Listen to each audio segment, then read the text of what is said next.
ഭൂമിയുടെ അച്ഛന്റെ brain tumour surgery ചെയ്യാനായിട്ട് 16 ലക്ഷം രൂപ വേണം. ഭൂമി അതിനുവേണ്ടി നെട്ടോട്ടം ഓടുവാണ്. അവസാനം അജയുടെ മുന്നിൽ ഭൂമിക്ക് മുട്ട് കുത്തേണ്ടതായിട്ട് വരും.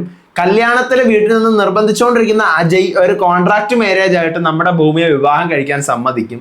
അങ്ങനെ ഇവർ തമ്മിൽ കല്യാണം കഴിച്ച് ഭൂമി യഥാർത്ഥത്തിൽ ഏത് വീട്ടിൽ നിന്നാണോ നഷ്ടപ്പെട്ട് ഇപ്പോൾ ഒരു സാധുവിനെ പോലെ വളരേണ്ടി വന്നത്, ആ വീട്ടിൽ തന്നെ നഷ്ടപ്പെട്ടു പോയ ആ വീട്ടിൽ തന്നെ സർവ്വ അധികാരവും തിരിച്ചു പിടിച്ചുകൊണ്ട് തിരികെ എത്തുന്നതാണ് ഇനി വരാൻ പോകുന്ന നമ്മുടെ അജയുടെയും ഭൂമിയുടെയും അപ്കമിങ് എപ്പിസോഡ്. ഇപ്പോൾ നമ്മുടെ കന്നഡ വെർഷനിൽ നിന്നും കുറച്ച് മാറ്റം വരുത്തിയിട്ടാണ് ഈ മലയാളം കൊണ്ടുപോകുന്നത്. വളരെയധികം നല്ല ലെവലിലാണ് ഇപ്പോഴത്തെ കഥ മുന്നോട്ട് പോകുന്നത്. നല്ല രസമുണ്ട്. അതേപോലെ എടുത്തിട്ടല്ല, വേറെ ഒരു കഥാസാഹചര്യത്തിലൂടെയാണ് ഇവർ ആ കോൺട്രാക്ട് മാരേജിലോട്ട് എത്തുന്നത്.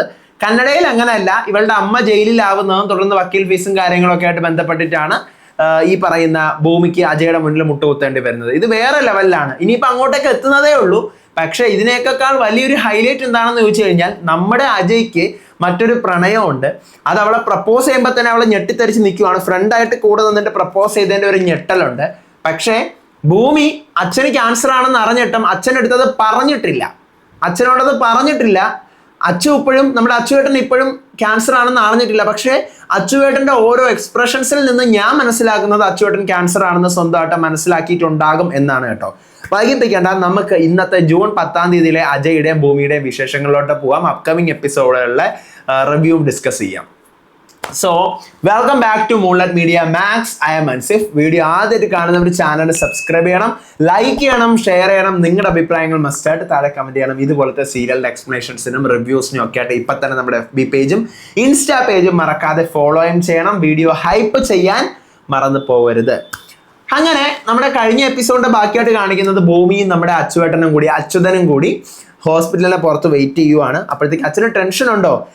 എനിക്ക് ടെൻഷനൊന്നുമില്ല. ടെൻഷനൊക്കെ നിനക്കല്ലേ. ഞാനൊന്ന് ചുമച്ചപ്പോൾ രക്തം വന്നു, അത് തൊണ്ട എന്തോ പൊട്ടിയതായിരിക്കും.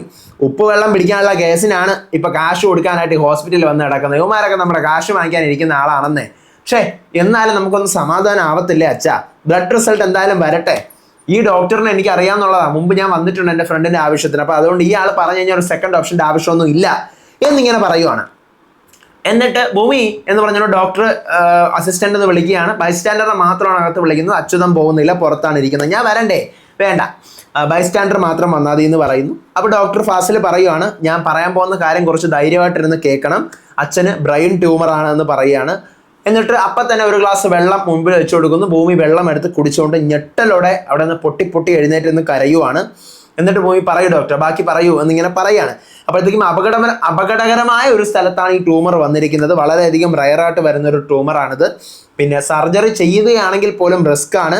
സാധാ സർജറിയുടെ 3 ഇരട്ടി കാശാണ് ഇതിനാവുന്നത്. അത് എത്രത്തോളം കാശാവും ഡോക്ടർ? അത് 12 ലക്ഷം മുതൽ 14-16 ലക്ഷം വരെ ആകും. മൊത്തത്തിൽ സർജറിയും ട്രീറ്റ്മെന്റും എല്ലാം കൂടി അത്രയാകും എന്ന് പറയുകയാണ്. വളരെയധികം ക്രിട്ടിക്കൽ സ്റ്റേജിലാണ്. എത്രയും വേഗം തന്നെ സർജറി നടത്തണമെന്ന് പറയുകയാണ്. അപ്പോഴത്തേക്കും ഭൂമി പറയാണ്, ഡോക്ടർ എനിക്കൊരു 5 മിനിറ്റ് സമയം തരണം, ഞാൻ ഇപ്പോൾ വരാം എന്ന് പറഞ്ഞിട്ട് പെട്ടെന്ന് റൂമിൽ നിന്ന് പുറത്തിറങ്ങുകയാണ്. പുറത്തിറങ്ങുമ്പോഴത്തേക്കും ഭൂമിയുടെ അച്ഛൻ ചോദിക്കുകയാണ്, എന്താ ഞാൻ പറഞ്ഞല്ലോ എനിക്കൊന്നും ഇല്ലെന്ന്, തൊണ്ട പൊട്ടിയതാണ്, മരുന്ന് തരുമെന്ന് ഇപ്പോൾ ഡോക്ടർ പറഞ്ഞില്ലേ, മനസ്സിലായല്ലോ? ഭൂമി അതെ ശരിയാ അച്ഛാ, ഞാൻ ഇപ്പോൾ വരാമേ എന്ന് പറഞ്ഞുകൊണ്ട് എന്ത് ചെയ്യാണ്, ഭൂമി പെട്ടെന്ന് അവിടെ നിന്ന് ദൂരേക്ക് മാറിപ്പോയിട്ട് അവിടെ നിന്ന് ഭയങ്കര കരച്ചിൽ കരഞ്ഞിട്ട് പിന്നെ അവസാനം ഡോക്ടർ പറഞ്ഞ ബ്രെയിൻ ട്യൂമർ സെർച്ച് ചെയ്ത് നോക്കുമ്പോഴത്തേക്കും ഭൂമിക്ക് മനസ്സിലാവുന്നു അപകടകരമായ ഒരു ട്യൂമർ ആണെന്ന് മനസ്സിലാവുകയാണ്. അങ്ങനെ ഭൂമി നേരെ അതിനുശേഷം നമ്മൾ ഡോക്ടറിന്റെ ക്യാബിനിലേക്ക് തിരിച്ചു വന്ന് കയറിയിട്ട് പറയണം, ഡോക്ടർ പറഞ്ഞ അത്രയും പണമൊന്നും എൻ്റെ തരാനുണ്ടാവില്ല. പക്ഷേ ഞാൻ പറയുന്നത് ഞാൻ ആ പണം ഉണ്ടാക്കും, എനിക്ക് അതിനുള്ള സമയമാണ് ഇപ്പോൾ വേണ്ടത്. പക്ഷെ ഞാനിപ്പോൾ ഗൂഗിളിൽ ഒന്ന് സെർച്ച് ചെയ്ത് നോക്കിയപ്പോഴത്തേക്കും ഈ പറയുന്ന ട്യൂമർ വന്നു കഴിഞ്ഞാൽ നമ്മുടെ മനോബലം, നമുക്ക് എത്രത്തോളം മനസ്സിന് ബലമുണ്ടോ അത്രത്തോളം കാലം കുറെ കൂടി നമുക്ക് ഡിഫീറ്റ് ചെയ്ത് നിൽക്കാൻ പറ്റും. അങ്ങനെ ഡിഫീറ്റ് ചെയ്ത 1-2 പേരുടെ പേരുകൾ കൂടി പറയുന്നു. അപ്പോൾ ജസ്റ്റ് ഒന്ന് അച്ഛൻ ആ ഒരു മനോബലത്തിൽ നിൽക്കുന്ന സമയം കൊണ്ട് ഞാൻ ട്രീറ്റ്മെന്റിന്റെ കാശ് ഉണ്ടാക്കാം. അപ്പോൾ അതുകൊണ്ട് അച്ഛനോട് ഡോക്ടർ എനിക്ക് വേണ്ടി ഒരു ഹെൽപ്പ് ചെയ്യണം, ഒരു നുണ പറയണം. അത് ഭൂമി ഞാൻ പറയത്തില്ല, അച്ഛനോട് ക്യാൻസർ ഇല്ല, ഒരു കുഴപ്പമില്ല എന്ന് പറയണം. അത് ഞാൻ പറയില്ല ഭൂമി, പ്ലീസ് ഡോക്ടർ എനിക്ക് അതിനുള്ള ഒരു സമയം തരണം, അച്ഛനൊന്ന് മനോബലത്തിൽ ഇരുന്നോട്ടെ, അപ്പോഴത്തേക്ക് ഞാൻ കാശുണ്ടാക്കി തരാം. സമാധാനം അച്ഛന് വേണമല്ലോ. അപ്പോൾ ധൈര്യത്തോടെ അച്ഛൻ ഇരിക്കണമെങ്കിൽ ഇങ്ങനെ ഒരു കാര്യം പറയണം, ഞാൻ ഇതിനിടയ്ക്ക് പൈസ ഉണ്ടാക്കി നമുക്ക് ട്രീറ്റ്മെന്റ് തുടങ്ങാം എന്ന് പറയുകയാണ്. ഓക്കെ, അപ്പോഴത്തേക്കും നമ്മുടെ അച്യുതനെ വിളിക്കുകയാണ് ഡോക്ടർ. വേറെ പ്രശ്നമൊന്നുമില്ല, തൊണ്ട പൊട്ടിയതാണ്, മരുന്ന് തരാം, വേദന ഉണ്ടെങ്കിൽ കഴിച്ചാൽ മതി എന്ന് പറയണം, എന്തെങ്കിലും ബുദ്ധിമുട്ടുണ്ടെങ്കിൽ അസ്വസ്ഥത ഉണ്ടെങ്കിൽ പറയണം എന്നിങ്ങനെ പറഞ്ഞിട്ട് ഡോക്ടർ പറഞ്ഞു. അപ്പം എനിക്കറിയാം ഡോക്ടർ, എനിക്കത് കുഴപ്പമില്ല, പിന്നെ മോക്ക് ഭയങ്കര ടെൻഷൻ, എനിക്കെന്തോ വലിയ അസുഖമാണെന്ന്, ഇന്ന് അവൾ ഇനിയിപ്പോൾ ഇങ്ങോട്ട് വന്നില്ല എന്നെങ്കിൽ സമാധാനം തരൂല, അവൾ ഉറങ്ങത്തില്ല എന്നിങ്ങനെ പറയുകയാണ്. അങ്ങനെ പുറത്തിറങ്ങുവാണ് നമ്മുടെ അച്യുതൻ. അപ്പോഴത്തേക്കും ഭൂമി കരഞ്ഞുകൊണ്ടിരിക്കുകയാണ്. ഭൂമി പെട്ടെന്ന് കണ്ണു ഉടയ്ക്കുന്നു. അപ്പോൾ അച്യുതൻ വന്നിട്ട്, എന്താ മോളെ, ഞാൻ പറഞ്ഞല്ലോ പ്രശ്നമൊന്നും ഇല്ലെന്നുള്ളത്, എനിക്ക് എങ്ങനെ പോകാൻ പറ്റുമോ ഈ ഭൂമിയിൽ നിന്ന്? അങ്ങനെയൊക്കെ ഞാൻ പോവത്തില്ല, എനിക്ക് നിന്റെ കല്യാണം കാണണം, നിന്റെ മക്കളെ കളിപ്പിക്കണം, എന്നിട്ടൊക്കെ ഞാൻ ഇവിടെ നിന്ന് പോകത്തുള്ളൂ എന്ന് പറയണം. അപ്പോഴത്തേക്കും എനിക്ക് തോന്നുന്നു മിക്കവാറും ഇനി കുറച്ച് എപ്പിസോഡുകൾ അങ്ങോട്ട് കഴിഞ്ഞ് പോകുമ്പോഴത്തേക്കും ഫ്ലാഷ് ബാക്കിൽ കാണിക്കും മിക്കവാറും അച്യുതൻ ഈ പറയുന്ന ഡോക്ടറും നമ്മുടെ ഭൂമിയും കൂടെ സംസാരിക്കുന്ന സമയത്ത് അച്യുതന് മനസ്സിലായി എന്താണ് എനിക്ക് ക്യാൻസർ ആണ് എന്നുള്ള കാര്യം ഡോക്ടർ പറയുന്നത് കേട്ടതായിട്ട് ചിലപ്പോൾ ഒരു ഫ്ലാഷ് ബാക്ക് കാണിക്കാനുള്ള സാധ്യതയുണ്ട്. അങ്ങനെ കാണിച്ചാൽ കൂടുതൽ മനോഹരമാകും എന്നാണ് ഞാൻ കരുതുന്നത്. കാരണം നിങ്ങൾ ശ്രദ്ധിച്ചു കഴിഞ്ഞാൽ മനസ്സിലാവും, ഭൂമി ഡോക്ടറിനെ കണ്ടിറങ്ങിയതിന് ശേഷമുള്ള അച്യുതന്റെ എക്സ്പ്രഷൻസ് എല്ലാം വേറെ ലെവലാണ്. അച്യുതൻ ഉരുണ്ട് കളിക്കുന്ന പോലെയാണ് എനിക്ക് ഫീൽ ചെയ്യുന്നത്. നിങ്ങൾക്ക് അങ്ങനെ തോന്നിയോ? എനിക്ക് പറയണം കേട്ടോ. അങ്ങനെ എന്നിട്ട് എന്ത് ചെയ്യാണ്, ഭൂമി നേരെ മരുന്ന് മേടിക്കാനായിട്ട് പോവുകയാണ്. ഞാൻ മരുന്ന് വാങ്ങിച്ചിട്ട് വരാമെന്ന് പറയുന്നു. പക്ഷേ എന്നിട്ട് അവിടെ പോയി നിന്നും ഭൂമി കരയുവാണ്. രാത്രിയാവുന്നു. വീടിൻ്റെ പുറത്തുനിന്ന് ഭൂമി കാറിനെയൊക്കെ തപ്പിയും തലോടി നിന്ന് അവിടെ നിന്ന് ആകെ കരച്ചിലാണ്. പിറ്റേ ദിവസം രാവിലെ ഭൂമി ജോഗിങ്ങിന് പോകുന്നു. പതിവ് പോലെ അച്യുതൻ എന്ത് ചെയ്യാണ്, നമ്മുടെ അച്യുതൻ പലഹാരങ്ങളും ജ്യൂസുകളും ഒക്കെ ആയിട്ട് നിൽക്കുന്നു. അപ്പം വഴി വരുമ്പോൾ തന്നെ ഭൂമി നടക്കുമ്പോഴും പോകുമ്പോഴും ഒക്കെ ചിന്ത ഡോക്ടർ പറഞ്ഞ ട്യൂമറിൻ്റെ കാര്യമാണ്.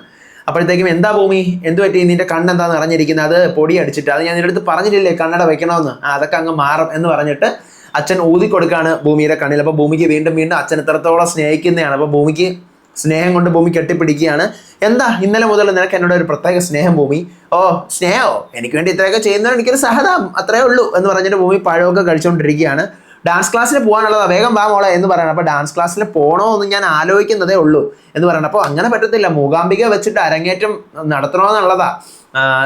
നടത്തണമെന്നാണ് എൻ്റെ ആഗ്രഹം. അപ്പോഴത്തേക്കും നമ്മുടെ ഭൂമി പറയാണ്, മൂകാംബികയിലുള്ളത് നമ്മുടെ പാർവതി ദേവി അല്ലേ, പാർവതി ദേവി അവിടെ നിന്ന് ഞാൻ ഡാൻസ് കളിപ്പിച്ച് അടിച്ചോട്ടിക്കണോ? വേണ്ടല്ലോ, അവിടെ ഇരുന്നോട്ടെ എന്ന് പറയുകയാണ്. അപ്പോൾ പറയണം, അപ്പം അവിടെ ഉള്ളത് പാർവതിയാണെങ്കിൽ നിന്റെ പേര് ഭൂമിജ എന്ന് പറഞ്ഞു കഴിഞ്ഞാൽ സീത എന്നല്ലേ എന്നിങ്ങനെ ചോദിക്കുകയാണ്. അപ്പോഴത്തേക്കും നമ്മുടെ ഭൂമി പറയാണ്, ജനകന് കളഞ്ഞു കിട്ടിയതാണ് സീതയെ, അതുപോലെ അച്ഛൻ എന്നെ കളഞ്ഞു കിട്ടിയതാണോ എന്നിങ്ങനെ ജസ്റ്റ് കോമഡി പോലെ ചോദിക്കുക. പക്ഷേ യഥാർത്ഥത്തിൽ നമ്മുടെ അച്യുതൻ എന്ത് ചെയ്യാണ്, കളഞ്ഞു കിട്ടിയതാണ് ഈ പറയുന്ന നമ്മുടെ ഭൂമിയെ.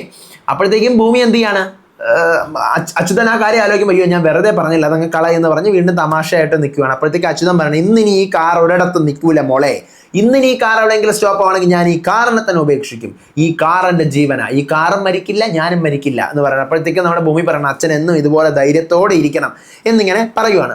പിന്നീട് കാണിക്കുന്നത് നമ്മുടെ അജയ് രാത്രി വീട്ടിൽ നിൽക്കുവാണ്. അത് ആരുടെ വീടാണെന്ന് എനിക്ക് വ്യക്തമല്ല, നമ്മുടെ സത്യന്റെ വീടാണോ എന്നറിയില്ല, അതായത് അജയുടെ വല്യമ്മോന്റെ വീടാണോ എന്നറിയില്ല, അതോ ഇനി നമ്മുടെ സൗഭാഗ്യപുരം ആണോ എന്ന് അറിയത്തില്ല കേട്ടോ. ഒരു രണ്ടാമത്തെ നിലയിലാണ് നിൽക്കുന്നത്. അപ്പോഴത്തേക്കും അജയ് ഇങ്ങനെ ഫോൺ വിളിച്ച് കേസിന്റെ കാര്യങ്ങളൊക്കെ സംസാരിച്ചുകൊണ്ട് നിൽക്കുമ്പോൾ വല്യമ്മാവൻ അങ്ങോട്ട് വന്നിട്ട് പറയാണ്, നിന്റെ പോലീസ് സ്റ്റേഷനിൽ ഏറ്റവും നല്ല അടിപൊളി ആംബിയൻസ് കാണുന്ന കോഫി ഷോപ്പാണ്, അവിടുത്തെ പെൺകുട്ടിയും പൊളിയാണ്, എന്തായിരുന്നു അവളുടെ പേര്, അവൾ അടിപൊളിയാണെന്ന് പറയുമ്പോൾ ഭൂമി അവളൊരു തരികിടയാണ്. വല്യമ്മാവൻ എന്താ പറയാൻ വരുന്നതെന്ന് എനിക്ക് മനസ്സിലായി. ഭൂമിയെ കണ്ടപ്പോൾ അഭിരാമിയെ 22 വർഷം മുമ്പ് കാണാതെ പോയ അഭിരാമിയെ പോലെ ഉണ്ടെന്നല്ലേ, അവളാണ് അഭിരാമിയെങ്കിൽ നമുക്ക് ഒരിക്കലും കിട്ടാതിരിക്കുന്നതാണെന്നല്ല, അവരുടെ സ്വഭാവം അത്രയ്ക്ക് മോശമാണ്, വായാടി, അലവലാതി, അവസരവാദി, അഹങ്കാരി എന്നിങ്ങനെ നമ്മുടെ അജയ് പറയുവാണ്. എന്നിട്ട് നമ്മുടെ സത്യം പറയാണ്, ഞാൻ ഇങ്ങോട്ട് ഇപ്പോൾ ഒരു മീഡിയേറ്റർ ആയിട്ടാണ് വന്നത്, അമ്മയുടെ മീഡിയേറ്റർ ആയിട്ട് നിന്റെ കല്യാണക്കാരെ സംസാരിക്കാൻ. അപ്പോൾ അജയ് പറയാണ്, എനിക്കൊരു പ്രണയം ഉണ്ടായിരുന്നുള്ള കാര്യം വല്യമാവന് നന്നായിട്ട് അറിയാലോ വല്യമാവ, ആ പ്രണയം അങ്ങനെ ഒരു നഷ്ടപ്രണയമായിട്ട് കേസ് മടക്കി വെക്കാൻ എനിക്ക് പറ്റത്തില്ല എന്നിങ്ങനെ പറയുകയാണ്. അപ്പോഴത്തേക്കും വല്യമാവൻ ചോദിക്കുകയാണ്, എവിടെ നിന്റെ നയന എവിടെ പോയി, നയന എവിടെ അല്ലേ നിനക്ക് ഇഷ്ടമുണ്ടത്, നയന എവിടെ പോയി, കാത്തിരുന്ന് കത്തിത്തീരാനുള്ളതാണോ മോനെ നിന്റെ ജീവിതം? അഞ്ജന നിനക്ക് യോജിച്ച പെണ്ണാണ്, അവൾ നിന്റെ മുറപ്പെണ്ണാണ്, അവൾക്ക് നിന്നെ നല്ലവണ്ണം അറിയാം, അവൾക്ക് നിന്നെ ഒത്തിരി ഇഷ്ടമാണ്, അപ്പം നീ അവളെ കല്യാണം കഴിക്കുക. അപ്പോൾ അജയ് പറയണം, അതെങ്ങനെ പറ്റും, സഹോദരങ്ങളായിട്ട് കഴിഞ്ഞവരല്ലേ, എൻ്റെ മുറപ്പെണ്ണാണെങ്കിൽ നമ്മൾ സഹോദരമായിട്ട് കഴിഞ്ഞവർക്ക് എനിക്ക് എങ്ങനെ പറ്റും, എനിക്ക് എന്നെ കൊണ്ട് അത് പറ്റില്ല, എൻ്റെ ഹൃദയം ഞാൻ നയനയ്ക്ക് കൊടുത്തു പോയി എന്നിങ്ങനെ പറയുകയാണ്. എന്നിട്ട് നീ എന്താണെന്ന് വെച്ച് കഴിഞ്ഞാൽ ആലോചിച്ച് തീരുമാനിക്കുക എന്ന് പറഞ്ഞിട്ട് എന്ത് ചെയ്യുക, അവിടെ നിന്ന് നമ്മുടെ സത്യം പോവുകയാണ്. അപ്പോഴത്തേക്കും നമ്മുടെ അജയ് ആലോചിക്കുകയാണ് അജയുടെ പഴയ വിരഹം, അതായത് നയനയും അജയും ഇവർ രണ്ടുപേരും സുഹൃത്തുക്കളായിരുന്നു.